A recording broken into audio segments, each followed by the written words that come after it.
Hello everyone. ఇంకా వినాయక చతుర్థి ఎక్కువ రోజులు లేదు కదండి. మీరు మట్టి గణేషుడిని బయట తెచ్చుకుంటారా, లేదంటే నాలాగే పిండి గణేషుడిని ఇంట్లోనే ప్రిపేర్ చేసుకొని పూజ చేసుకుంటారా? కింద కామెంట్ చేయండి.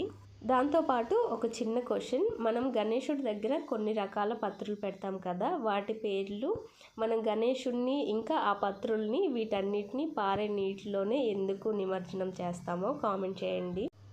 దీనికి ఆన్సర్ నాకు తెలుసు, ఎంతమందికి తెలుసో తెలియదో నేను తెలుసుకోవడం కోసం ఒక చిన్న క్వశ్చన్ అనమాట. నేను 7 ఇయర్స్ నుంచి ఇలా పిండి గణేషుని ఇంట్లోనే ప్రిపేర్ చేసుకొని పూజ చేయడం నాకు అలవాటు అయ్యింది. నేను అంటే ఎర్లీ మార్నింగ్ లేచి కొంచెం పనులన్నీ త్వరగా చేసుకొని ఆ రోజే అయినా చేస్తాను, లేదంటే నైట్ అయినా ప్రిపేర్ చేసుకుంటాను ఇలా గణేషుని. ఈ పిండి గణేషుని ఎలా ప్రిపేర్ చేసుకోవాలో మన యూట్యూబ్ ఛానల్లో ఆల్రెడీ వీడియో అప్లోడ్ చేశాను, ఇంట్రెస్ట్ ఉంటే ఒకసారి చూడండి. ఇలా మనం ట్రెడిషనల్ వేలో పిండి గణేషుని ప్రిపేర్ చేసుకోవడం వలన ఎన్విరాన్మెంట్కి కూడా